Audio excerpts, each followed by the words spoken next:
Buenas noches Agustina. Muy buenas noches Hugo, ¿cómo estás? Bienvenido a un nuevo especial coronavirus. Se cumplen 80 días de cuarentena y se celebra el Día del Periodista. En el camino que hacemos los periodistas, en la incesante búsqueda de la verdad, tenemos preguntas, muchos interrogantes que nos vamos a hacer aquí en esta noche. Te digo algunos para empezar y complementar lo que Agustina tiene para aportarte de un programa que no podés perderte en la previa de la cornisa, por supuesto. ¿Se está evaluando realmente hasta cuándo la cuarentena va a seguir en la región del AMBA? Es decir, en la ciudad de Buenos Aires, en la provincia de Buenos Aires. ¿Hasta cuándo nuestro andamiaje emocional y nuestra salud mental podrá soportarlo? Mirá, un dato de la UCA revela que durante este periodo se han perdido 600.000 puestos de trabajo y la pobreza puede llegar al 50%. Primera pregunta. Otra pregunta, mientras el derrumbe económico está ahí adelante, mientras los datos los marcan los especialistas. ¿Alguien está pensando en el día después? El día después de la cuarentena. Es realmente una preocupación, porque si bien es la pandemia y el fenómeno infectológico o, digamos, sanitario más global de la historia, por obvias razones, de ninguna manera es comparable ni con la gripe española de 1918, ni con la depresión económica de los años 20 del siglo pasado, ni siquiera es comparable con la crisis financiera del 2008. ¿Y alguien está pensando en eso? ¿En lo que va a pasar cuando terminemos con esta cuarentena que parece interminable? La tercera pregunta, entre tantas, que nos haremos esta noche junto a los mejores entrevistados.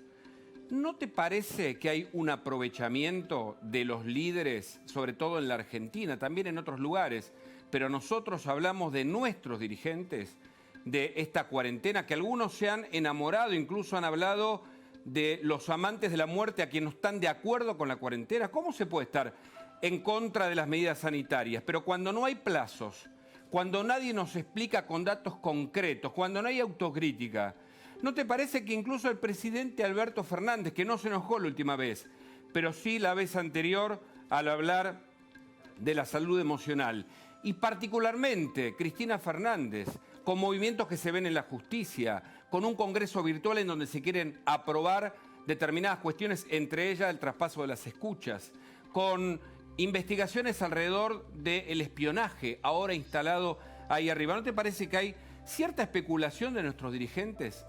Atención con esta pregunta.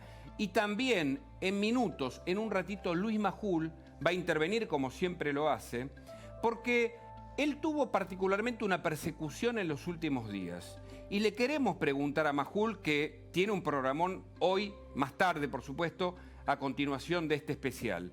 Le queremos preguntar, las personas que lo atacaron sistemáticamente en la semana, en distintos programas, en las redes sociales, ¿lo hacen por motus propio? Es decir, ¿son personas libres hablando del periodismo y de la libertad?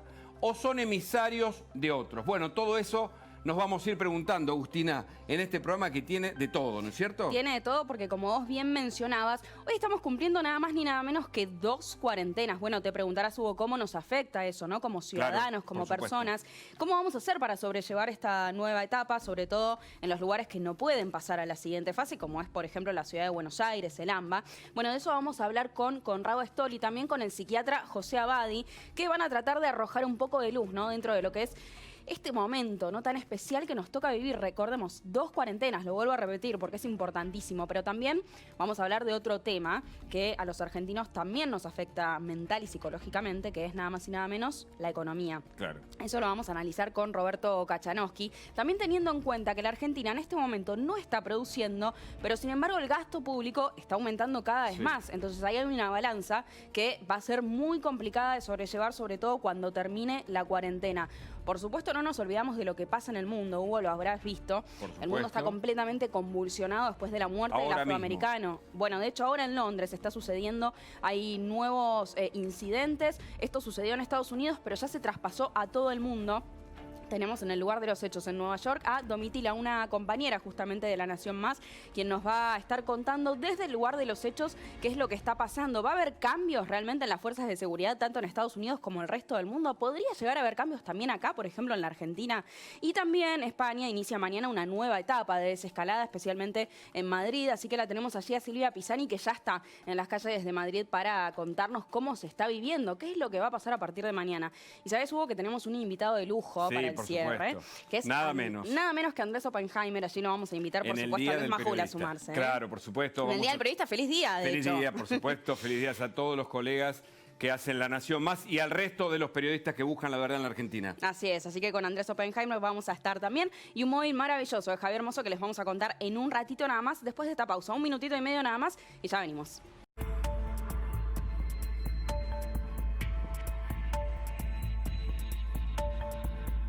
Seguimos aquí en el especial coronavirus. Les adelantábamos hace un ratito que tenemos un móvil lindo porque además de estos 80 días de cuarentena, de las 2 cuarentenas que estamos viviendo, queremos darle espacio también a las cosas lindas. Tenemos un móvil con Javier Hermoso porque hay un grupo de argentinos que decidió unirse para poder hacer mascarillas 3D y donarlas a la gente. Javier Hermoso, ¿dónde estás? Contanos exactamente de qué se trata este proyecto. Buenas noches.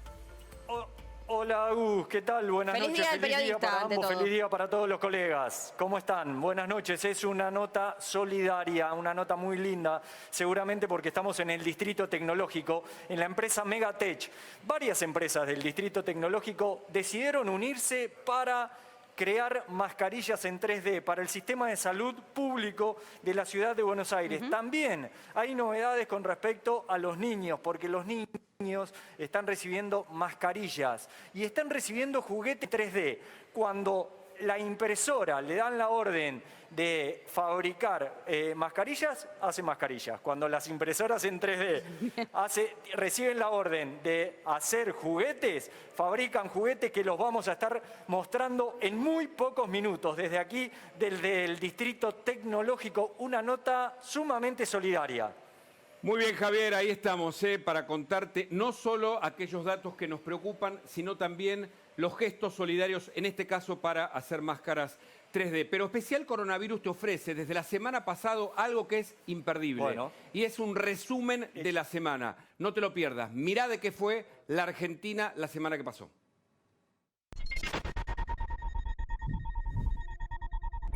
Si se levanta la cuarentena irresponsablemente, probablemente haya muchos más contagios y probablemente haya mucha más muerte. Si no tomamos una definición que reduzca la cantidad de casos drásticamente, en semanas, el sistema de salud se va a colapsar y vamos a estar viviendo, quizás no con intensidad en otros países, pero no lo podemos predecir, lo que está viendo en los demás países del mundo, que es la saturación del sistema de salud. Aparecen cada vez más claramente las dificultades de la cuarentena. Y las dificultades son económicas. Tenemos una curva que viene evolutiva, que venía creciendo muy rápidamente hace 10 días más o menos, como yo mostré, pero que en los últimos 4, 5 o 6 días, según de qué lado uno lo mire, los casos están relativamente más estables. Si se levanta la cuarentena de forma completa, vamos a eso, no les quepa ninguna duda que vamos a una situación en donde se desborda el sistema sanitario y es la médica de Chile diciendo, bueno, hoy elijo a quién le saco el respirador y a quién se lo pongo. Los enfermos terminan colapsando el sistema de salud y realmente lo que vemos es que eso termina ocurriendo por sobre todas las cosas en los sectores populares. Es muy fácil tomar decisiones calentito, en una oficina de 60 metros cuadrados, con calefacción, tomando latitas de Coca Light. Es más complicado caminar la calle, meterse en el barro y entender lo que le está pasando a la gente. Más de la mitad de la gente en el AMBA encuestada no resiste más de un mes con su economía familiar así como está. No nos podemos distraer nosotros de lo que piensen 4 o 5. Lamentablemente a la Argentina que trabaja le sobran muchos porteños. Quiero que lo escuches. Al señor se llama Iván Arias y es el ministro de Obras Públicas de Bolivia. El virus se está apropiando de Bolivia. Los bolivianos estamos ante la disyuntiva de sacar hoy, de despreciar hoy esto y sacar lo mejor de nosotros, nuestros mejores haberes. Tenemos que protegernos, tenemos que cuidarnos contra este virus. El crimen de Luis Espinosa, hay sumarios, detenciones. Esta causa, que era por desaparición de persona, hoy es por doble homicidio agravado, porque cuando la fiscal tuvo a los 10 policías detenidos, 2 se quebraron y confesaron que a Luis lo llevaron a la comisaría una vez que estaba muerto, lo metieron en una bolsa y lo descartaron en otro municipio. Están investigando, en este caso, a policías por una situación realmente muy grave allí en la provincia de Chaco.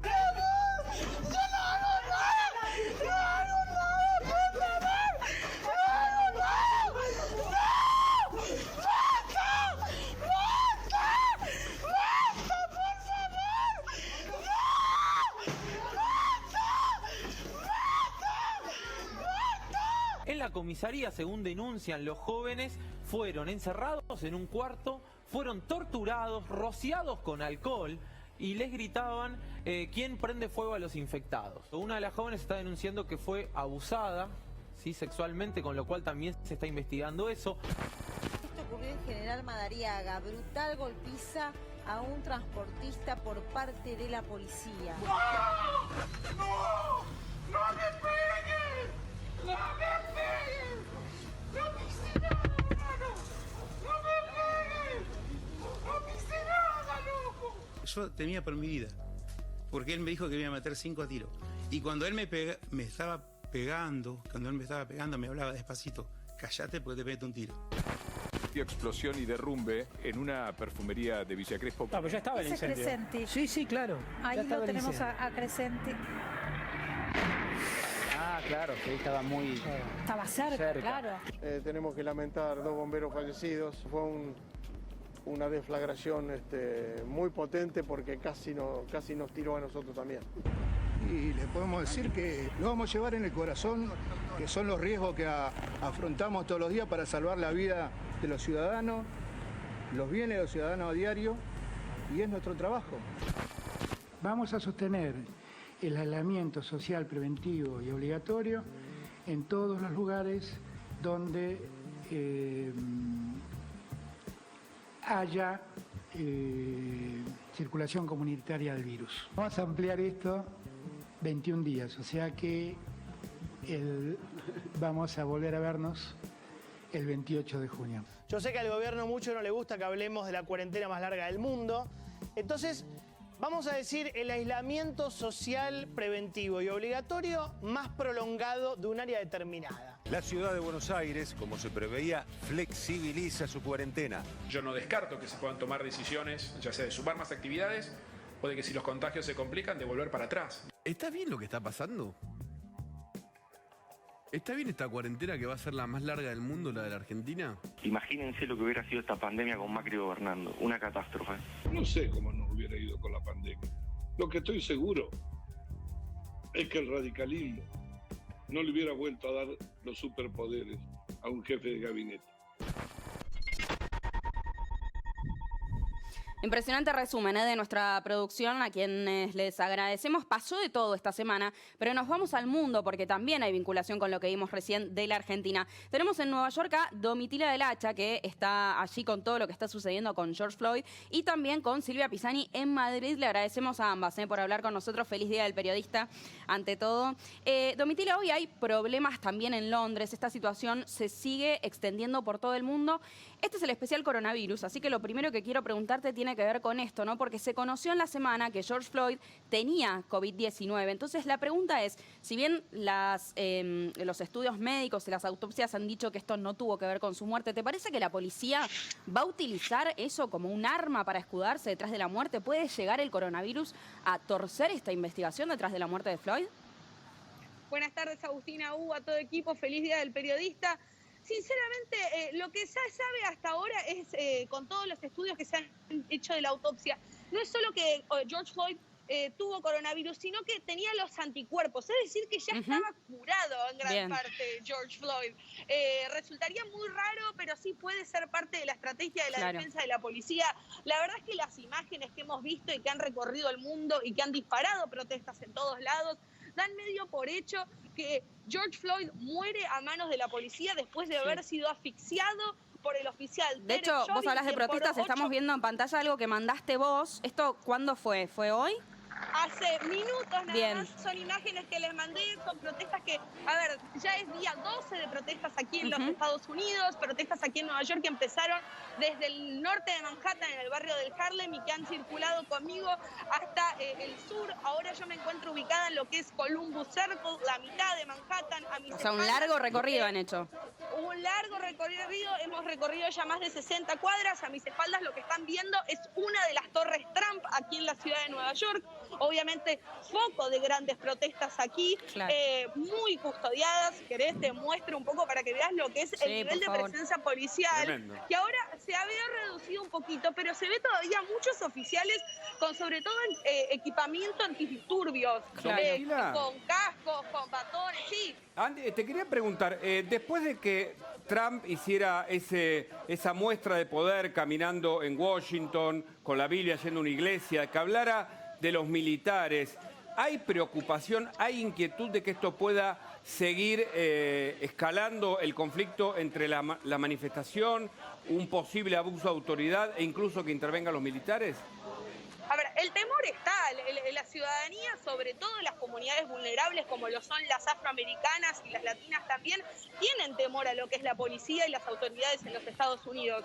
Hoy lo que se está viendo es una marcha atrás en estos niveles de tensión y de violencia en las calles. De hecho, el presidente Donald Trump anunció que ya retirará lo que es la Guardia Nacional de las calles en Washington, D.C., así que la presencia de lo que es el ejército en las calles de Estados Unidos se ve cada vez más improbable. Claro. Lo que sí sabemos es que estas protestas lejos están de terminarse. Muy por el contrario, lo que se ve es una juventud completamente exacerbada y que busca, si se quiere volver a, lo decía hoy mi colega Rafa Matus Ruiz en D.C., en una nota que publicó en La Nación, volver a la épica de los 60. Es una juventud que sale con la intención de tomar las calles para realmente generar un cambio en lo que es el sistema tan violento de racismo en Estados Unidos. Domitila, la invito a sumarse a Silvia Pisani a este debate porque también en Europa está habiendo muchísimas marchas. Hoy, de hecho, Londres vivió una jornada muy agitada. De hecho, hubo vandalismo en algunas estatuas, por ejemplo, como la de Churchill, ¿no? Silvia, ¿cómo se está viviendo la situación, por ejemplo, en Madrid? ¿Ha habido marchas? Hola, muy buenas tardes a todos. Y sí, por supuesto que hubo, y muy pero muy nutrida, una marcha que no respetó la distancia social, pero que eran cuadras y cuadras por la calle Serrano. Fue frente a la Embajada de Estados Unidos y fue impresionante la mística, cómo la gente se iba contagiando. Una muy nutrida concentración también en Barcelona. Una muy buena respuesta a la convocatoria. Silvia, y te pregunto, a propósito de lo mismo que le decía Domitila, ¿hay preocupación que esta escalada de marchas y, por supuesto, el abuso de las autoridades pueda generarse y diseminarse por toda Europa? ¿Cuál es tu visión sobre el tema?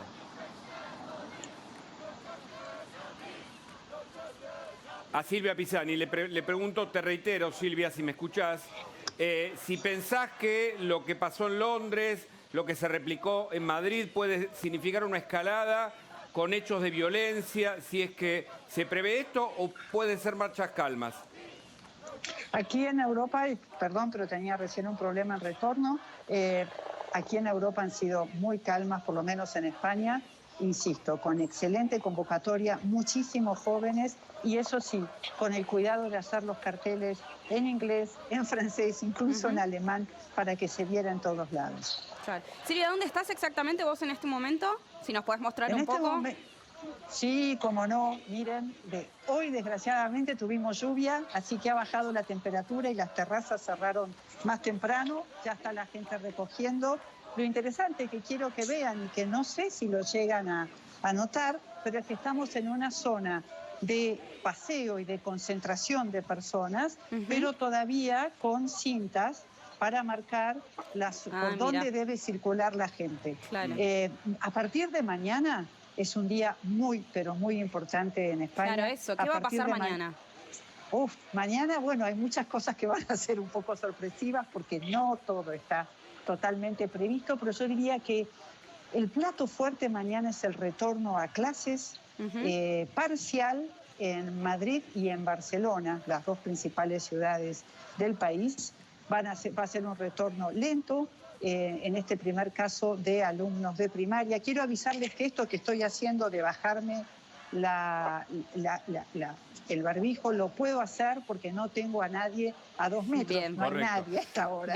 Voy a Domitila para preguntarle, perdón Silvia, ahora volvemos a Europa, Adelante. pero vamos a Nueva York, porque allí hay un epicentro que muchos marcan como similares a incluso lo que pasó con Martin Luther King y con Rodney King en los años 90, una escalada con una juventud movilizada, en medio de una cuarentena que también puede ser una razón que genere esta salida y algunas reacciones sociales. ¿Cómo se ve el día después, Domitila? Sin dudas lo que se está viendo ahora es a los chicos, porque realmente lo que más se ven son chicos, se ven familias y se ve gente mayor, pero lo que más se ven son jóvenes en las calles, volviéndose a adueñar de lugares que hace casi 100 días que no circulaban. Recordémosle a la gente que en Nueva York el 16 de marzo todo ha quedado cerrado. Recién mañana será el primer día de fase de reapertura y si bien aquí la gente ha tenido la posibilidad de hacer paseos recreativos, las recomendaciones desde las autoridades sanitarias ha sido limitarse a no hacer ningún tipo de reuniones, de no estar con familiares, de no estar con amigos. Entonces pasar de estar 90 días encerrados a este tipo de manifestaciones es como que alimentó todo lo que ha sido en cierta medida esta furia social de querer salir a la calle y de querer estar y de querer marchar. Sí, salieron con más ganas. De hecho, en las imágenes que vos nos mandaste muy gentilmente, que estamos viendo en pantalla, están todos súper cerca, ¿no? Totalmente. Se ve, es muy curioso igual, algo que si bien están todos muy cerca, nosotros y a los que han tenido la oportunidad de participar de marchas, generalmente uno anda cuerpo a cuerpo. En las marchas de aquí se intenta, muy a pesar de que es casi imposible, pero se intenta mantener cierta distancia. Y los mismos organizadores circulan con algún tipo de alcohol en gel, con agua, con barbijo para quienes no tienen algún tipo de tapabocas.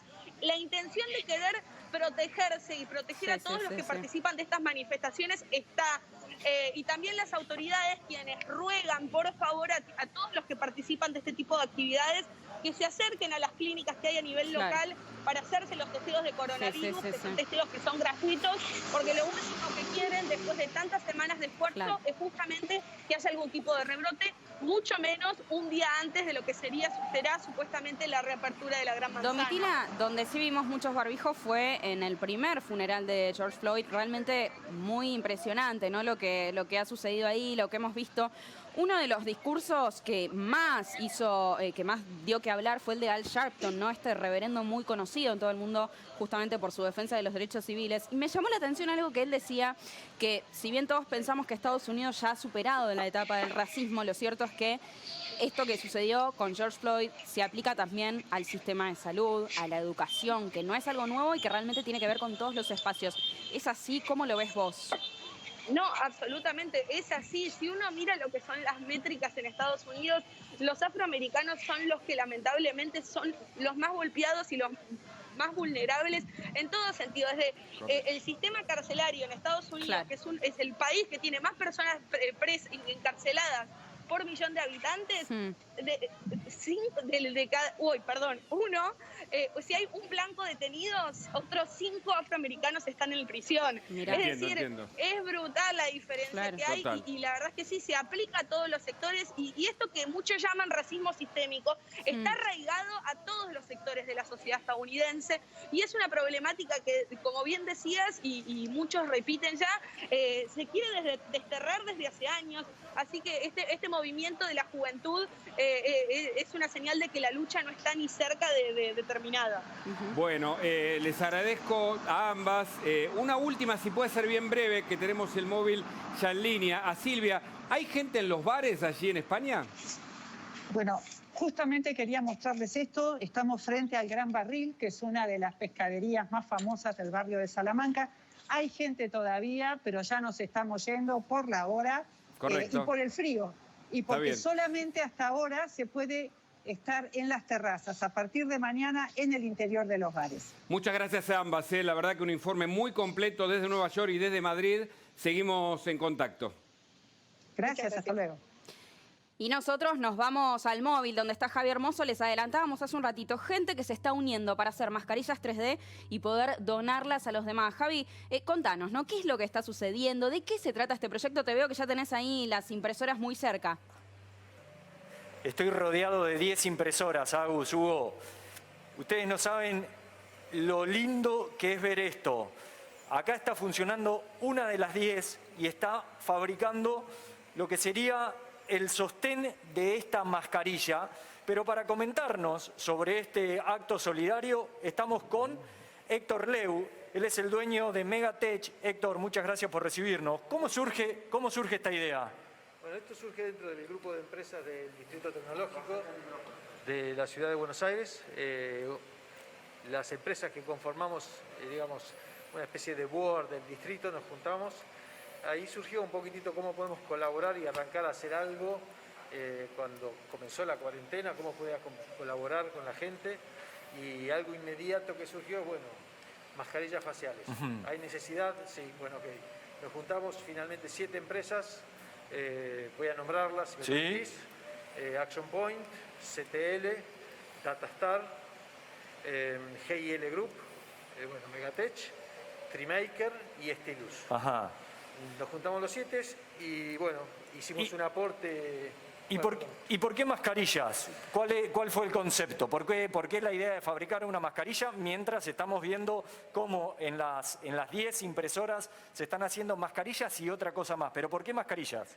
Mascarillas porque por lo que vimos, digamos, de lo que era la pandemia a nivel mundial, se hablaba mucho de mascarillas faciales como método de prevención y los respiradores. Eran como los 2 elementos a tener en cuenta rápidamente. Bueno, las mascarillas era algo inmediato que se podía hacer, los respiradores no, porque implicaban un montón de aprobaciones. Claro.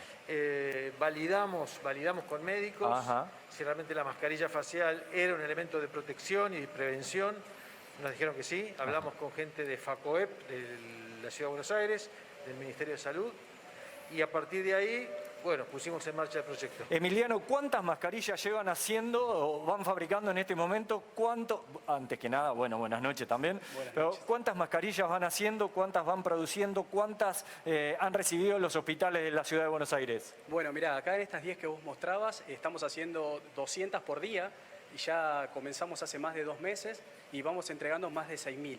Eso en diferentes hospitales e instituciones, así que contentos por eso. ¿Y cómo es la recepción por parte de la gente de la salud de este material que es tan importante y les viene tan bien? Sí, como contaba Héctor, nosotros nos aseguramos, bueno, para hacer estas máscaras que yo tengo en la mano. Acá están, miren, ¿Te la paso? Sí, por favor.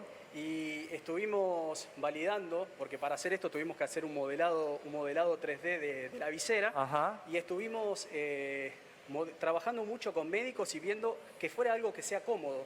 O sea, partimos de un modelo que existía afuera, lo adaptamos a lo que los médicos nos dijeron que era algo que les permitía trabajar y realmente le agregamos un acetato y un elástico y la recepción fue buenísima. Realmente nos sorprendió a todos con la vuelta. ¿Esto es caro? ¿Es un producto caro? Mientras te tengo el micrófono y te pido que te la pongas para ver cómo queda. Mira, creo que una de las cosas, de las cosas que positivas de acá por debajo. Así. De las cosas positivas es el bajo costo, porque el acetato es muy barato, imprimir en 3D estas viseras es muy barato y aparte te permite la flexibilidad, bajo costo y esta inmediatez de la que hablaba Héctor permite que sea algo muy fácil de producir. Eso hizo que mucha gente pueda producirlo, así que realmente muy bueno. ¿Esto se puede hacer también en las casas de cada uno, Héctor? Sí, de hecho, hay muchos proyectos a nivel ciudad y a nivel nación. Uno de ellos fue Makers, Coronatón. Son proyectos en los cuales se convocaba a gente que tuviese alguna impresora 3D en su domicilio y quisiera hacer algo de esto. Nosotros fuimos por otro canal porque en realidad aportamos como empresas y armamos un proyecto en el cual estamos produciendo 200 por día y no una a una, digamos, que más difícil, ¿no? Claro. Te veo con algo en la mano y la verdad que me llama mucho la atención en tu mano izquierda porque veía también una de las impresoras que no estaba produciendo puntualmente mascarillas y es algo muy innovador, muy interesante que a los niños que por ahí están internados en los hospitales para niños de acá de la ciudad de Buenos Aires, seguro que los reciben con una alegría, con una felicidad. Sí, esto, digamos, surgió la semana pasada, nos acordamos, en realidad surgió la necesidad a partir de ver que los chicos están padeciendo, digamos, distintas situaciones. Sí. Y empezamos a fabricar la semana pasada máscaras faciales para chicos. Llevamos, en realidad, hicimos la primera entrega al Hospital Gutiérrez, al Hospital Pedro de Lizalde y a la Fundación Garrahan. Hicimos la primera entrega de máscaras faciales, pero queremos llegar con algo más. Más allá de la vincha, queremos llegar con algo que entretenga y que de alguna manera permita salir de ese momento... Sí, de tristeza o de una situación incómoda. Y a partir de eso, bueno, empezamos a fabricar juguetes en impresión 3D. Va una máscara y va un juguete. Qué bárbaro, para entretener y de alguna manera salir de esto. Impresionante, Javier. Yo te digo, es realmente muy loable un reconocimiento a gente que utiliza su energía y sus propios recursos para ayudar a otros, incluso haciendo juguetes en medio de esta situación. Así que la verdad la nota tuvo un desarrollo que nos impactó todos acá en el estudio. Estamos de algún modo conmovidos por esto que significa darle elementos a los hospitales y a los médicos que hoy tal vez no lo están teniendo. La verdad que sí, la verdad que es muy linda nota, muy solidaria y es loable lo que están haciendo estas 7 empresas del Distrito Tecnológico y nos parecía muy bien darlo a conocer. Por supuesto, Así por que supuesto. desde aquí nos despedimos, estamos en contacto en cualquier momento. Dale, Javier, gracias. Seguimos con vos en cualquier momento, pero seguimos en este especial coronavirus. Agus, ahí vemos a Luis Majul, ¿no es cierto? Exactamente, Luis, buenas noches. Buenas muy feliz noches. Día del Periodista. Te invitamos a sumarte a este Feliz Día del especial Periodista. coronavirus, que siempre nos interesa mucho todo lo que tenés para decirnos, ¿no? Tu análisis sobre todo, tu análisis político sobre todo lo que está pasando. Muchísimas gracias, Agustina. Feliz Día del Periodista para vos, feliz Día del Periodista para Hugo, para Javier, para muchos periodistas que nos están mirando del otro lado, porque estamos haciendo una transmisión en vivo por Instagram y los están viendo ustedes acá en La Nación Más. Todos vienen a verlos a La Nación Más cada vez más, por eso lo valoramos mucho. Bueno, lo primero que hay que decir sobre esa nota tan linda, con tanta potencia de energía buena de Javier, que la sociedad civil es la que más empuja en el medio de este COVID. Hay grieta política, económica, de eso vamos a hablar hoy, ¿no? Muchos problemas de salud. De hecho, ustedes van a presentarlos dentro de un ratito, pero está José Abadi para analizar esto. Está Conrado Stoll, para mí una de las personas que mejor separa, muy por fuera de la dicotomía vida o muerte, con el tema sanitario. Y vamos a estar con Roberto Kachanowski, que yo quisiera que ustedes le transmitan a Roberto Kachanowski lo siguiente. Mira, en la cornisa, dentro de un rato, vamos a presentar un informe que se llama Los Ministerios Fantasmas de este gobierno. Los ministerios fantasmas. ¿Qué son los ministerios fantasmas? Ustedes me dicen si tienen que ir al corte, mandan ustedes, pero se los explico adelante. rápidamente. Hay 20 ministerios. Macri había reducido la cantidad de ministerios y lo había dejado en 11, creo, 12. Bueno, hoy hay 20 ministerios, pero además de los ministerios hay unidades específicas que están fuera del radar, del boletín oficial y que tienen presupuesto, decenas de miles de empleados nuevos y que en algunos casos tienen la misma competencia que programas que ya están dentro de los mismos ministerios. Es decir, como lo discutimos en la reunión de producción, ¿cómo se hace para hacer pasar desapercibido a un elefante? En el medio de una manada de elefantes. Hay decenas de ministerios fantasmas en el gobierno de Alberto Fernández que generan muchos más gastos y que no tienen nada que ver con la emergencia de la pandemia. De eso vamos a hablar en la cornisa y también vamos a hablar de un tema muy, muy impactante. Ya está en La Nación Más, está adelantado. Cristina, la vicepresidenta, pretende cobrar 3 cheques del Estado. Ni uno, ni dos. 3 cheques del Estado. Y son cheques muy abultados. Tremendo. Vamos a discutirlo dentro de un ratito. Pero los estoy viendo muy bien, el programa tiene un ritmo fabuloso. Y adelante, por favor. Gracias, Luis. Y por supuesto, seguimos acá en especial coronavirus. Hay mucha información. Vamos a estar con Oppenheimer en el Día del Periodista. Quédate con nosotros aquí, por supuesto, en La Nación Más. Seguimos en especial coronavirus y nos metemos en la economía con Roberto Kachanowski, una persona que sabe y tiene una mirada muy distinta, pero vamos al grano. Kachanowski, ¿la economía argentina en plena cuarentena está en caída libre? ¿Qué tal? Buenas noches. Está en caída, está en un abismo prácticamente por los indicadores que está dando el mismo ministerio, el mismo INDEC, ¿no es cierto? Si uno ve los datos del mes de abril de la producción industrial, cayó 33%, 35%, una cosa por el estilo. Si uno mira los datos de la construcción, más del 70%, 75%, números récord. Números récord de gente que está quedando sin trabajo. Una encuesta reciente dio 900.000 personas, donde el 70% de esas 900.000 personas son del mercado informal, gente que no están, los que viven de la changa, ¿no es cierto?, diaria, que no pueden salir a la calle. La recaudación tributaria se está cayendo como piano de piso 11, mientras el gasto público aumenta y la emisión monetaria ya pasó a ser definitivamente el principal factor de financiamiento del sector público en este momento. Es más la plata que se emite para financiar el gasto que lo que se recauda en impuestos. Claro. Kachanowski, O sea, sí. Buenas noches, Agustina Girón lo saluda. Esta semana se conoció también que el 70% del gasto del último tiempo, desde que empezó la cuarentena, se fue, por ejemplo, en subsidios. ¿Cómo vamos a hacer para poder equilibrar la situación teniendo en cuenta que Argentina no está produciendo, pero el gasto público sigue creciendo cada vez más y más?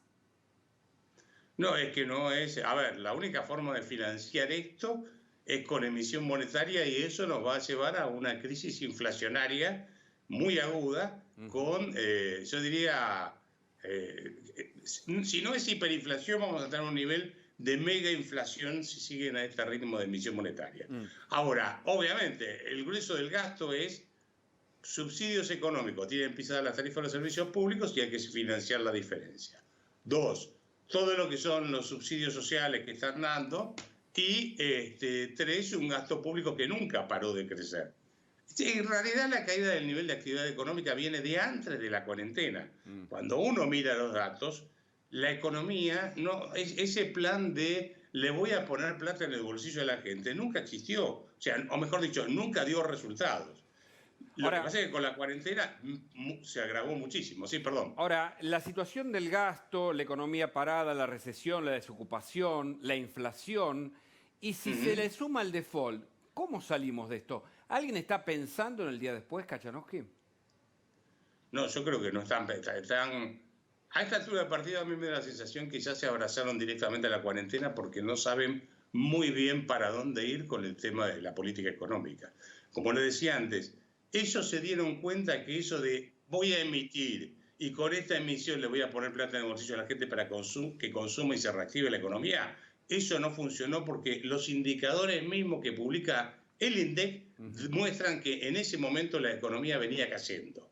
Ahora es peor todavía. Entonces, el cambio de la política económica, a ver, esto no es una cuestión de retocar, de arreglar con los acreedores la deuda externa o retocar la tasa de interés, el tipo de cambio. Este es un cambio de valores, volver a la cultura del trabajo. Y acá seguimos con la cultura de la dádiva. Entonces, el problema de la economía argentina se profundiza con el tema de la cuarentena y de la pandemia, pero lo que hace es dejar al desnudo una Argentina que era absolutamente inviable con este populismo y que fue acrecentado más violentamente en este tiempo. De manera que yo le diría, o el presidente cambia por completo su visión de lo que hay que hacer la economía, o vamos a entrar en una crisis político, económico y social muy grande, ¿no? Kachanowski, en este momento 1 de cada 4 pymes han pedido créditos. ¿Van a poder recuperarse las pymes antes de fin de año? ¿Cuál es tu visión? ¿Cuál es tu pronóstico? Mira, yo lo veo bastante difícil porque en general las pymes, si vos mirás los datos que el MIP publicó en la misma AFIP, las empresas que fueron perdiendo cantidad de empleados, ellos te dan el dato, por ejemplo, empresas con un empleado, de 1 a 10, de 10 a 50, así, ¿no? Te va dando por rangos de cantidad de empleados. El 92% de los puestos de trabajo que se perdieron están en las empresas que tienen entre 1 y 100 empleados como máximo. O sea, son todas pymes. Claro. Esas no tienen ningún resto, digamos, económico para poder aguantar. Entonces, yo creo que basta recorrer la ciudad, ver la cantidad de locales que están cerrados con el cartel de se alquila, ¿sí? Entonces, acá el problema es, el comercio ese despide 1, 2, 3 o 4 empleados, o si no lo despide no le puede pagar el sueldo directamente. Pero además el tipo que tiene el alquiler no puede cobrarlo, así que es una cadena que es infernal lo que está produciendo una cuarentena que yo todavía no la termino de entender en la extensión. Les puedo asegurar que hay cosas que a mí no me terminan de entrar en la cabeza y que exceden por completo el marco económico directamente, ¿no? Le diría más. Hoy en día, todo lo que es la política económica está escondiéndose detrás del COVID-19. O sea, la cuarentena es la forma de esconder una gran crisis económica que tenemos por delante. La están ocultando por ahora, pero no es ocultable indefinidamente. Roberto, te venía escuchando, me sumo a mis compañeros Agustina Girón y Hugo Machiavelli, y tengo una pregunta que es, muy bien, que es económica pero que es cultural. Hasta antes del COVID, los argentinos que recibían un cheque eran aproximadamente 20 millones. Ahora dicen que son 33 millones. Eso, digo, más tarde o más temprano, entre el IFE y el ATP, ¿no va a terminar generando una dependencia del Estado, una especie de feudalización de la Argentina, como Santiago del Estero, como San Luis, como Santa Cruz, que va a impactar culturalmente? Y que va a ser todavía más dependiente a todos los argentinos del Estado y políticamente casi unos vasallos? Te diría que ya Argentina es casi eso, ¿no es cierto?, por momentos. Sí, efectivamente, cuando uno corrige los números, yo tenía los números hechos, me da 20 millones, casi, me da 20 millones de personas que recibían todos los meses un cheque pasando por el Estado, que iban a buscar un cheque a la ventanilla del Estado, pero antes de la cuarentena. Ahora, yo no sé si son 33 millones, no hice la cuenta, te la doy como buena, pero calculá que en la Argentina lo que se llama población económicamente activa, o sea, la gente que puede trabajar, no importa si tiene trabajo o no, los que son para trabajar, los que están en capacidad de trabajar, son 18 millones de personas, con lo cual me estarías diciendo que más o menos el doble de las personas que están en capacidad de trabajar reciben un subsidio de la población del Estado. Claro. Y cerca del 80%, cosas por el estilo, de la población total. Eso es absolutamente viable. Bueno, pero además, Roberto, a mí lo que me preocupa es esto, genera una dependencia cultural, porque aún los trabajadores que estén recibiendo un cheque del ANSES porque sus empresas reciben la compensación como corresponde, porque el Estado se las tiene que dar porque no hay actividad y no es responsabilidad ni de la empresa ni de los trabajadores. ¿No terminan esos trabajadores pensando que verdaderamente hay un Papá Noel que les salvó la vida? Por supuesto. Sí, ese es un principio autocrático. Todos van a depender de mí y comen de mi mano. El que se rebela no come más. Entonces, me parece que esto es... Tomá los términos, y esto que vos lo conocés bien. Perdóname que te haga un pequeñísimo ajuste. No es el Estado el que paga, es el contribuyente, siempre. Porque el Estado plata no tiene nunca, ¿sí? Porque acá nos dicen, el Estado ayuda. No, el Estado no ayuda a nadie porque plata propia no tiene. Se la saca a alguien y se la da a otro. Un punto. Ahora, lo que yo veo es, lo que vos decís es, mirá, vamos a hacer un sistema autocrático porque en última instancia todos van a depender del Estado. Y te digo, inclusive el periodismo. Si vos en la Argentina no tenés actividad, vos sabés que los medios de comunicación se financian con publicidad, ¿estamos de acuerdo? Estamos de acuerdo. Con publicidad del sector privado y con publicidad del sector público. Está bien, pero en las épocas normales, y vos este negocio lo conocés muy bien, era el sector privado el que te financiaba el grueso, ¿sí? El sector público ponía marginalmente. Ahora, si el sector privado no tiene trabajo, no te va a hacer publicidad prácticamente. Y vas a terminar dependiendo de la pauta oficial. Y aquel que hable en contra, o no recibe pauta y no sale al aire, o directamente... digamos, tenés que ser el vocero oficial del gobierno. Perdón, o te escrachan, sí, en el caso de recibir un ATP o cualquier otra compensación que, como vos bien decís, parte de nuestros impuestos, ¿no? parte de nuestros impuestos o del impuesto inflacionario que es emisión monetaria. El grado de emisión monetaria que tenés en este momento es fenomenal, la cantidad de dinero que tienen. Roberto, es más, esto ya estaba previsto. Esta emisión estaba prevista, ni bien asumieron. Mirá vos. Y después, si tenemos tiempo, te lo cuento. Yo tengo una última pregunta para hacerte y después te dejo con los chicos. Nosotros estamos preparando un informe que determina, lo preparó Silvina Martínez, que determina que además de los 20 ministerios, hay como 11 programas específicos que son como mini ministerios que están a cargo de un subsecretario, pero que no figuran en el boletín oficial, no tienen que rendir cuentas, y son verdaderas estructuras que parecen mini ministerios. Y van a estar dentro del presupuesto. ¿Qué tenés para decir vos sobre esas cosas? La falta de transparencia. Vos te puedo asegurar que yo trabajé mucho el presupuesto y lo sigo trabajando. Y vos vas a encontrar, cuando buscás la cantidad de planes sociales que hay, no los tenés todos en el Ministerio de Desarrollo Social o en el Ministerio de Trabajo. Tenés un montón de reparticiones que tenés que buscarlas en el presupuesto que están perdidas por ahí, que ni sabías que existían. ¿Sí? Entonces, lo que te diría es que acá es deliberada esta forma de descentralizar para que el ciudadano no pueda tener el control exacto de lo que se está gastando, ¿no? Y cómo se está gastando y a quién se le está dando. Kachanowski, y hay un engrosamiento, nosotros lo contamos también en La Cornisa, un engrosamiento del empleo público en detrimento del sector privado. ¿Y cuál es el riesgo de que esto siga sin ningún fin?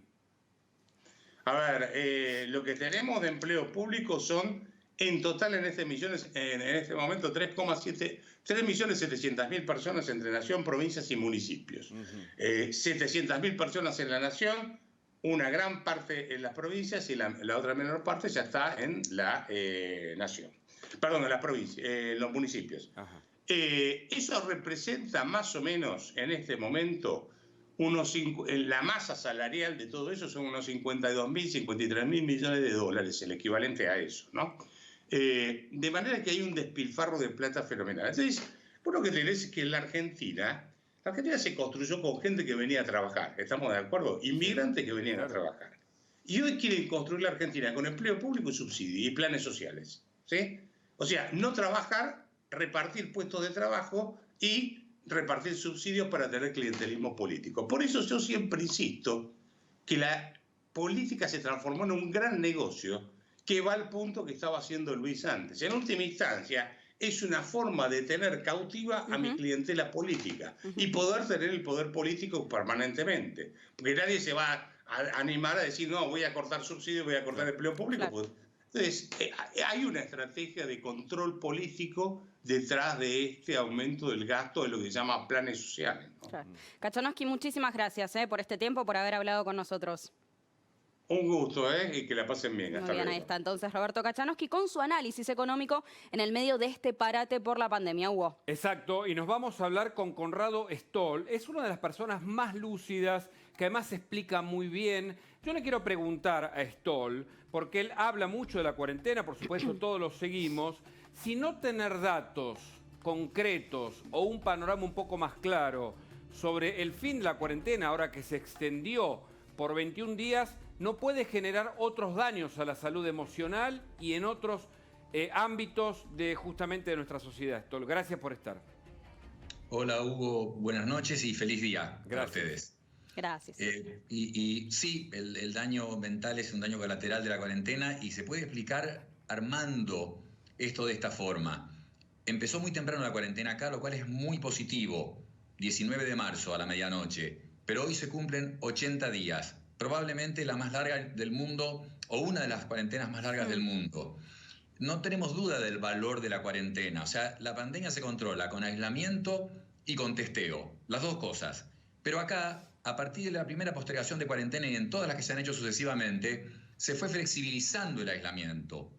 Por lo cual ahora, entre las flexibilizaciones oficiales y la gente que no respeta la cuarentena, que sabemos que es una alta proporción, hay mucha gente circulando, o sea que el aislamiento es relativo.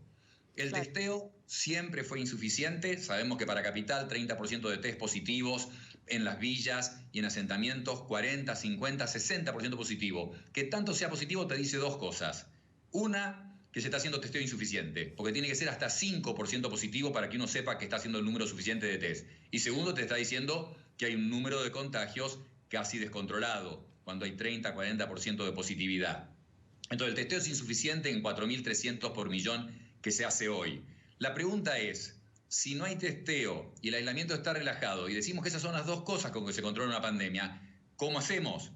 Hay un ejemplo de un país que tuvo bajo testeo y controló la pandemia, que es Japón, con 3.000 test por millón, pero ¿qué hicieron? El aislamiento fue estricto y además inteligente, con algunas variantes inteligentes. Ahí está la explicación.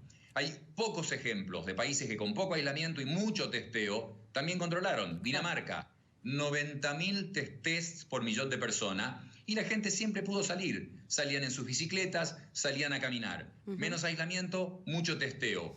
Poco testeo en Japón, mucho aislamiento. Pero sin aislamiento y sin testeo no hay ningún ejemplo. De hecho, los ejemplos más comunes, perdóname, termino, los más comunes son Oceanía, el ejemplo paradigmático, Europa en general, donde hubo mucho testeo, mucho aislamiento y la cortaron muy rápido. Y el ejemplo extremo opuesto, Brasil, sin aislamiento y sin testeo, un caos que está llegando ya a la mayor mortalidad en el mundo, después de Estados Unidos, porque va a alcanzar al Reino Unido con 36.000 muertes ya, va a llegar a las 40.000 del Reino Unido en cualquier momento, pero ahí tenés el extremo absoluto de no hacer ni aislamiento ni testeo.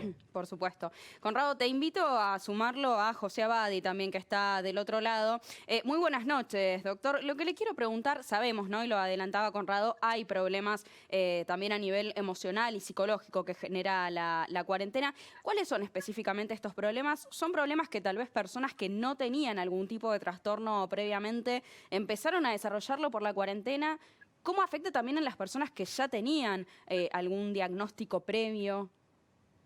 Bueno, buenas noches a todos, antes que nada.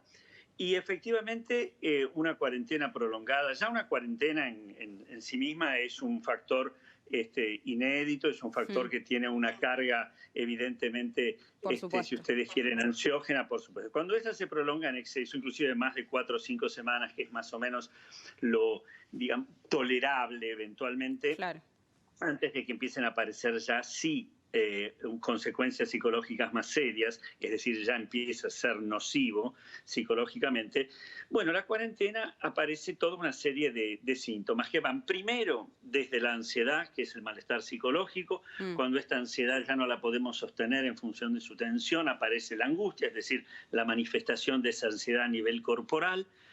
Esa angustia tiene distintas maneras de expresarse en la conducta. Puede ser a través de la irritabilidad, de la violencia, como vemos, de un pesimismo que es un tobogán a la depresión, o también muchas veces vemos una sensación, que es muy importante acá señalar esto, que esta especie de cuarentena indefinida, porque no tiene fecha de terminación, la vivencia que se ¿verdad? La vivencia que se tiene internamente es que no va a terminar nunca. Por lo tanto, el sentimiento que se tiene es de final, de que no hay... ¿Me explico? De que no hay como... José, pero además, hablando de terminar, de final y de interrumpir, yo me permito ahora invitar a que se quede tanto Stoll como Abadi, dos lujos que nos damos en el especial coronavirus, para un comentario que va a hacer Luis Majul, que es muy importante y que tiene que ver con esto. Luis, ¿estás ahí? Sí, Hugo Machiavelli, sí.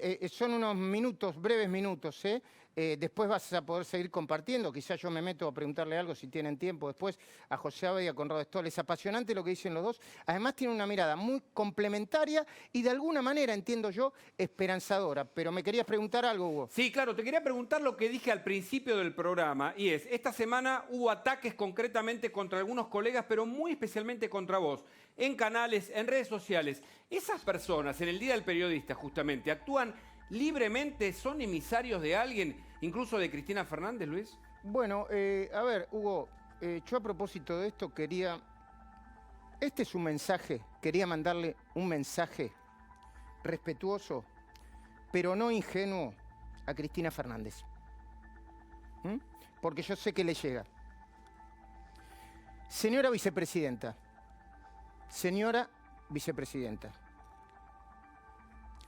soy consciente de que a usted el COVID-19 parece importarle muy poco. Que sus únicas obsesiones son la acumulación infinita de poder, la impunidad y la venganza. Esa es su agenda. Aún así, le voy a robar un minuto en el Día del Periodista, un minuto de su atención, para que termine con el jueguito de siempre. Se lo voy a decir sin rodeos, y si no está escuchando o viendo, que se lo digan. Deje de enviarme a sus empleados.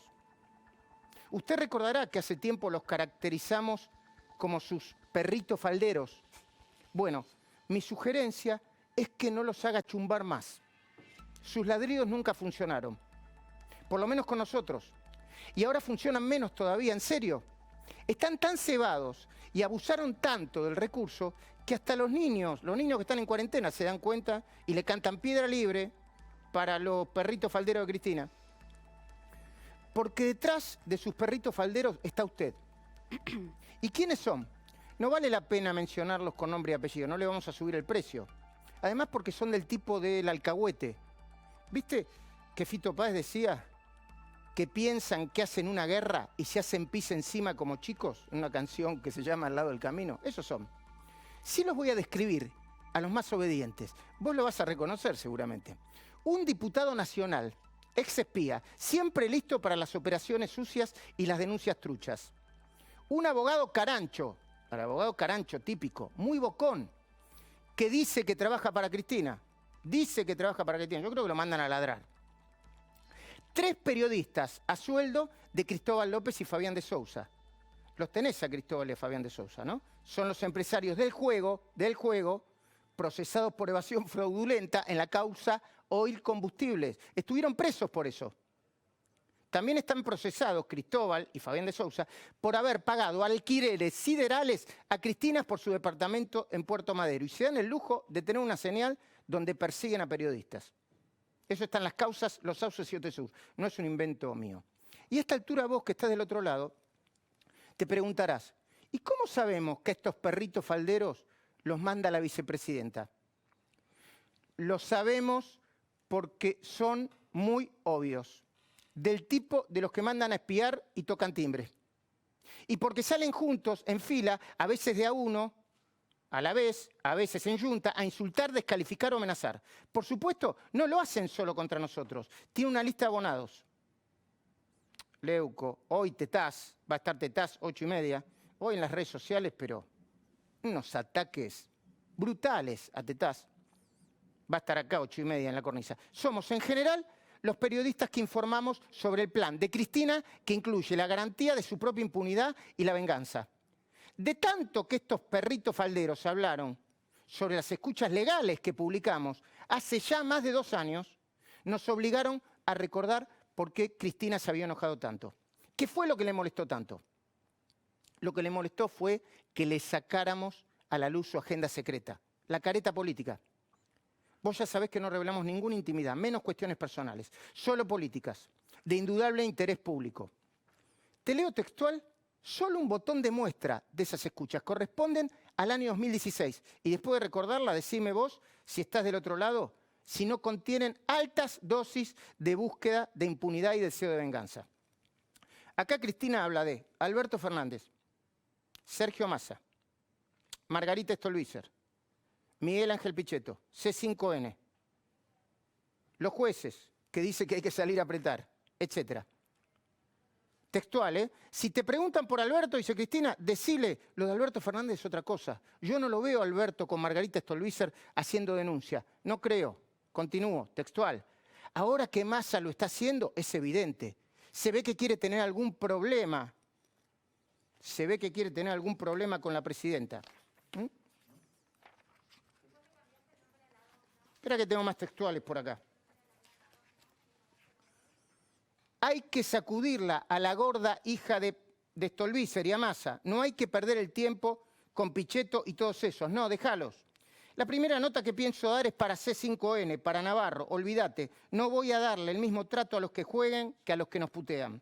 Hay que salir a apretar jueces. Dijo ella, hay que salir a apretar jueces. Vaya si tenían interés público y periodísticos estas escuchas legales, ¿eh?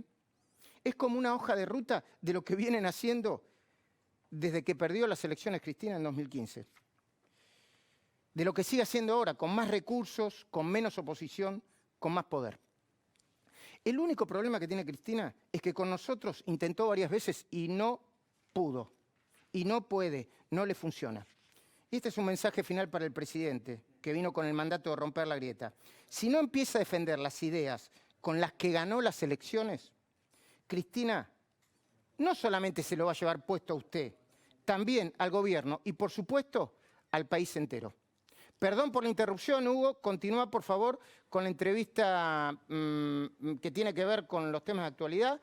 Cuarentena, salud mental, José Abadi, Conrado Stoll. Adelante, por favor, compañeros. Claro, porque estábamos hablando con dos especialistas, que uno nos explica las razones neurológicas de cómo funcionamos en medio de la cuarentena, y el otro tiene una mirada como psiquiatra, como psicólogo, que es José Abadi. Y entonces, a propósito incluso de lo que Luis estaba comentando, sacando lo político, la cuarentena nos pone más vulnerables, digo, la alienación, ¿puede hacer que nuestra voluntad o nuestra propia libertad se ponga en juego?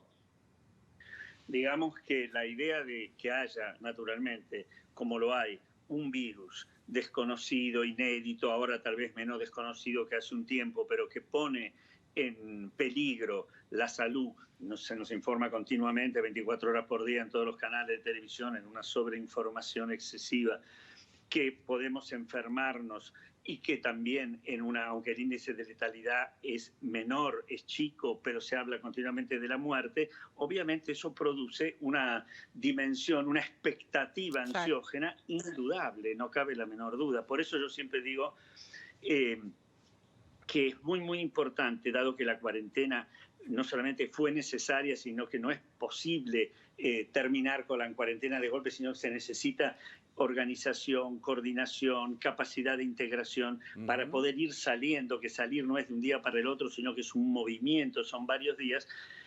Es evidentemente una situación que genera no solamente una tensión, insisto, una expectativa ansiógena, sino también vulnerabilidad, sino que también nos hace sentir como en realidad también estas cosas suceden con nosotros los seres humanos, de que si creíamos alguna vez que nuestra omnipotencia podía convertirnos en personajes endiosados, no lo somos, ¿no? Ahora, la pregunta es... Quería decirte una sola cosa que me parece importante porque tiene que ver con no solamente la idea de que no hay futuro. ¿Sabés qué es lo que produce la sensación de que esto no termina nunca? La abolición de la noción de futuro, la abolición de la sensación de que existe mañana. Y cuando esto ocurre, lo que perdemos es una sensación esencial, que es la de estar vivo. ¿Cuándo nos sentimos vivos? Cuando proyectamos, cuando nuestra mirada hacia adelante planifica, crea, hace todo un intercambio emocional y racional que nos sitúa en un itinerario que va hacia adelante. Cuando esto se interrumpe, tenemos una sensación de letargo. Claro. Y el otro punto muy importante, por favor, y no olvidarlo, es que ¿qué es lo que nos hace sentir personas, vivos, que vos estás, yo estoy? Que yo pueda reconocerte a vos fuera de mí y que yo sepa que yo te habito a vos más allá de donde yo estoy. Es decir, síntesis, diálogo, que es reconocimiento recíproco, es lo que nos hace sentir vivos. Cuando estas dos cosas se ponen en juego, la angustia aparece en su dimensión más oscura. Por eso hay que encontrar narrativas. No solamente hay que tener una planificación y coordinación adecuada, moderna, inteligente, como han habido en ciertos países, sino que hay que encontrar narrativas, maneras de hablar de esto, no solamente acercamientos y trabajos, si ustedes quieren, para hacer con la gente, sino que hay que cambiar la narrativa que repite 300 millones de veces por día: contagio, muerte, contagio, muerte. Ahora, lo invito a sumarse a Stoll también a este debate, porque los dos coinciden en esto, ¿no? Era importante hacer la cuarentena, que la hicimos a tiempo, pero frente a este panorama, ¿qué hacemos entonces? Porque es inevitable, nos tenemos que quedar en casa igual. ¿Qué consejos nos dan para que podamos seguir enfrentando esto, teniendo en cuenta que, como decíamos al principio del programa, hoy cumplimos 2 cuarentenas de corrido, ¿no? ¿Qué consejos concretos le dan a las personas que están ahora viendo del otro lado para enfrentar esta situación? El consejo es que también hay un límite para la tolerancia de la gente. Hay una frustración social, pasa todo lo que dice José, pero llega un momento, y esto ha pasado en muchas epidemias y pandemias previas, que la gente se cansa y pierde el miedo. No es, Claro. estoy hablando de salir a protestar, cosa que pasó en algunos países en el hemisferio norte. Hablo simplemente que la gente pierde progresivamente el miedo y lo podemos ver en la micro, en la gente que vuelve a su casa y ya no se saca más los zapatos antes, los lava Claro. con lavandina, se saca la ropa, la deja separada, se baña en la ducha con jabón, sino que entran y se acoplan a la actividad de la casa sin todo eso. Entonces la pregunta acá, se ha hablado también de los chicos y del estado mental de los chicos, pero lo que tenemos que preguntarnos es cómo terminar esta cuarentena y hay formas.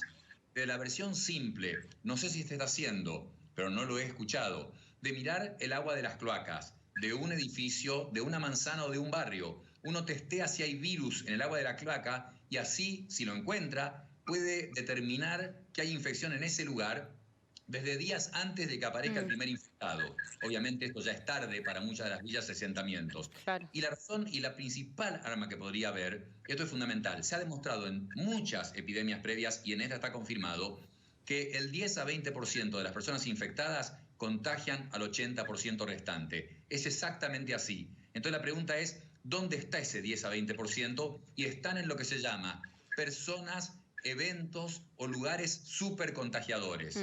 Obviamente en nuestro país, por ser un país emergente y con mucha pobreza, más allá de los eventos, que puede ser desde el asado o del baby shower o las cosas que hemos escuchado, Claro, sí. pensemos en los asentamientos, en los barrios carenciados, en geriátricos o en los refugios para gente que vive en la calle. Ahí es donde se genera el brote y es desde ahí que se contagia el 80% de la población. Por lo tanto, realmente, hemos hablado de esto alguna vez con Luis, se puede hacer una doble cuarentena en que el sector productivo, que tiene la capacidad de estar a distancia de otros, de usar máscara, de higiene, mucho más que en el sector carenciado, que esos tuvieran casi una libertad total de acción. No hablar de si pueden salir a correr o en qué horario, sino libertad casi total.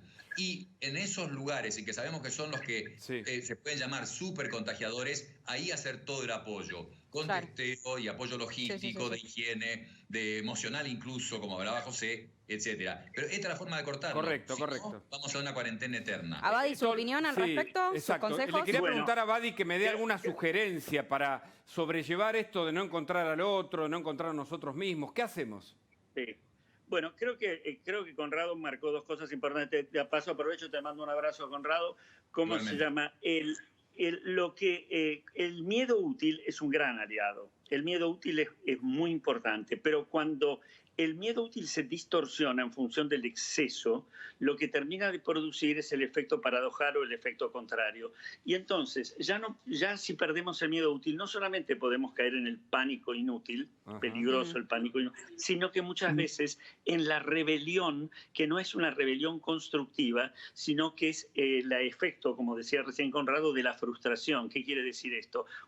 La frustración tiene generalmente dos derivaciones, o tristeza o rabia. Bueno, aquí es una especie de condensación de ambas y es un dejarse. ¿Por qué? Y es peligroso. Por lo tanto, hay que no perder la noción clara de tener la verdad por delante, vale decir, saber la verdad, no estar jugando con no importa nada o esto es todo. Seguro. Y por lo tanto, información en calidad y cantidad adecuada, ni desnutrición ni empacho, porque ambas son negativas. Y jugar a tener, y eso es a través del diálogo, de la pregunta con el interlocutor válido, del poder pedir ayuda, del crear situaciones en las cuales virtuales, grupales se va hablando de esto. ¿Para qué? Para fortalecer la esperanza, no la ilusión, la esperanza como una forma activa de trabajar para desde el conocimiento y reconocimiento de la verdad encontrar estrategias. Fundamental todo lo que nos dice. Expectativa positiva, fortaleza y coraje. Ahí está, nos quedamos con esa última frase. Muchísimas gracias, Abadi, por haber hablado con nosotros y por todos estos consejos. Nos quedamos un ratito más con Conrado Stoll y lo invitamos a sumarse también a Luis Majul. Conrado, yo escuché en los anuncios del otro día algo que me inquietó mucho. Yo no sé si se equivocó o no, pero la idea de que haya que llegar a 21 días sin contagios para terminar con la cuarentena que planteó Kicillof, creo que la planteó Kicillof, no sé. Me hace dar una idea, Stoll, que hasta el verano no salimos de esta cuarentena. Y yo pienso, no soy un experto, que no se aguanta esto, que hasta el verano no se aguanta. ¿Alguien se equivocó en los datos? ¿Cuál es el día D para que se pueda salir sin que esto sea un desastre, Conrado? Tenés razón, ahí suena una contradicción, te voy a decir la verdad, yo lo escuché al presidente, después por un compromiso no pude seguir escuchando, pero te hablo sobre esa base. Los casos están aumentando progresivamente, por eso yo decía hace un rato, no existe el escenario en que con casos que van aumentando seguimos flexibilizando, más allá de que se posterga, sí, sigue la cuarentena, pero se flexibiliza y todos hemos visto que en la provincia, en la capital, el AMBA, lo que tiene el foco de contagio más fuerte del país, hay mucha gente circulando. Sí. Entonces, es verdad que el criterio más estricto, lo hemos dicho muchas veces, para poder decir flexibilizo o levanto, es que vos tenés que tener cada día, no te digo sin nadie, ha pasado eso por supuesto, pasa en muchos lugares, en Nueva Zelanda hace días y días que no tienen un solo contagiado, en muchos países de Oriente, etcétera, pero tenés que tener cada día menos contagiados. Claro. Un criterio típico es 14 días en que cada día tengas menos que el previo, ahí podés pensar en levantar, no necesariamente que no haya uno solo, caso. Pero cuando vos estás aumentando cada día, ¿qué quiere decir que aumentan los contagios? Para decirlo claro y no hablar de picos, mesetas, estás aumentando el número de contagios, quiere decir que no se llegó al máximo de contagiados todavía. Correcto. Y la verdad, más allá de que con cálculos matemáticos, muchos dicen, bueno, pensamos que ese pico, el máximo de contagiados va a ser en una semana, o a fines de junio, o cuando sea, no tenemos idea. Es cierto. Es cierto. Hay medidas que controlen. Hugo, nos quedamos sin tiempo. Sí. Conrado, muchísimas gracias, siempre es muy útil y muy claro lo que nos planteas, La verdad que es un placer escucharte, sobre todo en este momento de incertidumbre. Te volvemos a molestar en cualquier otro momento. Gracias. Bueno, enseguida vamos a estar con un gran periodista, un escritor, publicó un librazo el año pasado, creo que fue el año pasado, que se llama Sálvese quien pueda. Yo lo releí, es un libro que parece ser escrito para este momento. Ahí está, Sálvese quien pueda. ¿Por qué? Porque habla de los nuevos trabajos, la robótica. ¿Cuántos viejos y nuevos trabajos van a quedar después del avance? Avance que, a mi entender, el COVID aceleró y mucho. Y Andrés Oppenheimer, periodista de La Nación, periodista de Miami Herald, conductor de CNN Presenta, escribió en La Nación hace horas una nota que me impactó muchísimo, muchísimo. Es la primera vez que lo escuché. La estoy leyendo de memoria, me estoy tratando de acordar de memoria, los saludo Andrés, hola Andrés, buenas noches, voy a ir inmediatamente con lo que te quiero plantear. Andrés Oppenheimer dice, desde Miami, donde trabaja, habla con epidemiólogos, economistas, historiadores, y está diciendo, miren, escúcheme, señoras y señores, escúcheme, planeta, no lo dice así, esta pandemia, a pesar de que es muy, muy complicada y muy contagiosa, pero no es ni por mucho lo que se sufrió en la pandemia de 1918, la gripe española, ni va a impactar económicamente como en la Gran Depresión, 1929, ni como en la crisis de las hipotecas en el 2008. Está planteando un escenario que deja a algunos líderes que convocan al miedo, los dejan un poco mal parados. Andrés, buenas noches, gracias por compartir con nosotros. ¿Me equivoco? Luis, no te equivocas. No estoy minimizando esta pandemia que es horrible, no estoy minimizando el problema económico, la crisis, la debacle económica que vamos a tener este año, que va a ser la peor crisis económica desde la Gran Depresión de 1929. Pero lo que estoy diciendo son dos cosas. Una, en la pandemia del 1918, lo que en Estados Unidos se llama la Gran Influenza, también se conoce como la gripe española, murieron entre 50 y 100 millones de personas. Eso, Luis, ajustado a la población mundial de hoy, son entre 220 y 440 millones de personas. El jueves pasado, cuando escribí ese artículo para el Miami Herald y luego salió en La Nación, íbamos por 360.000 muertos. Estamos comparando 360.000 con 400 millones de aquella época.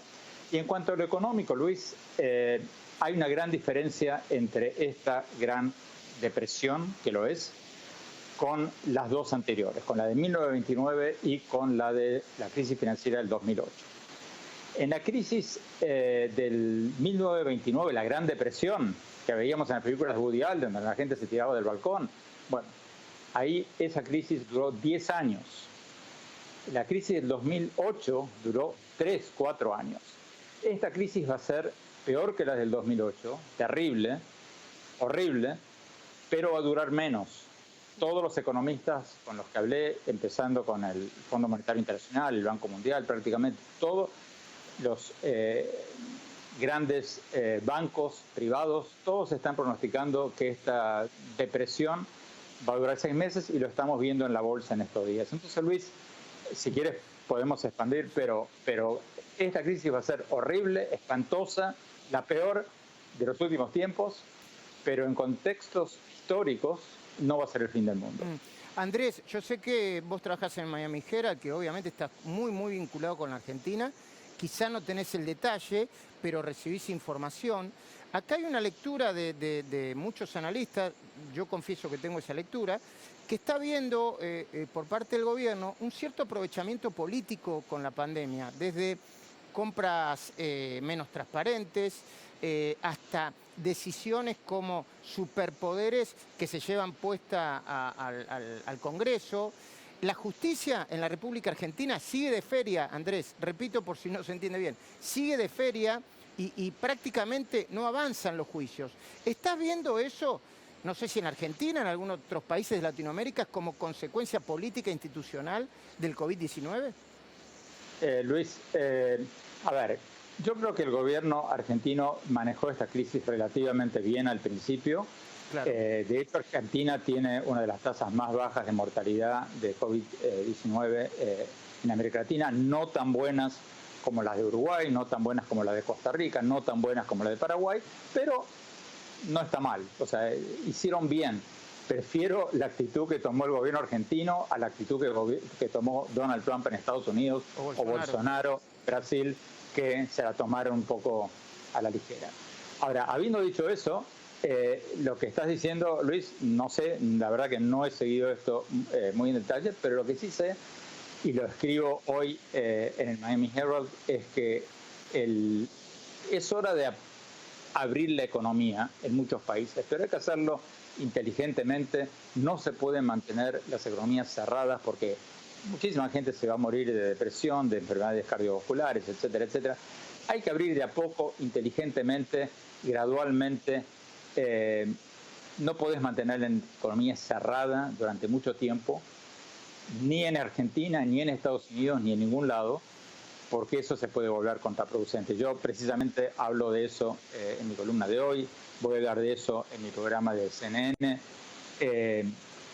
Si mantenés la economía cerrada durante mucho tiempo, arriesgás que el medicamento sea peor que la enfermedad. Claro. Yo obviamente después te voy a preguntar sobre lo que está pasando vinculado con el asesinato. Bueno, algunos lo consideran un asesinato de George Floyd, ¿no? Hay unas movilizaciones muy importantes en muchas ciudades de los Estados Unidos. Pero yo te quiero preguntar por esto que alguna vez escribiste, porque para nosotros sigue siendo un gran misterio, Andrés. Los médicos cubanos que Cuba exporta a diferentes países, se ríen, no sé. Primero, yo te voy a hacer preguntas sencillas. ¿Son médicos de verdad? ¿Son eficientes? ¿Cobran? ¿No cobran? ¿Es cierto que le quitan, no sé, la mitad, el 60% de sus honorarios? ¿Son a la vez espías? Luis, un poco de todo lo que estás diciendo. Obviamente muchos lo son y muchos otros no lo son. Te doy un dato. El exministro de Salud de Paraguay, en Paraguay había 702 médicos cubanos, entre comillas. De los 702, 200 eran profesionales de la salud. Cuando los echaron a todos, salieron las cifras.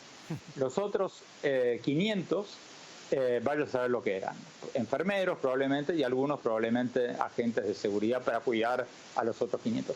Pero lo escandaloso de esto, Luis, no es eso. Lo escandaloso es la oscuridad, la falta de transparencia en los negociados que probablemente se hagan detrás de todo esto. Porque te doy un ejemplo.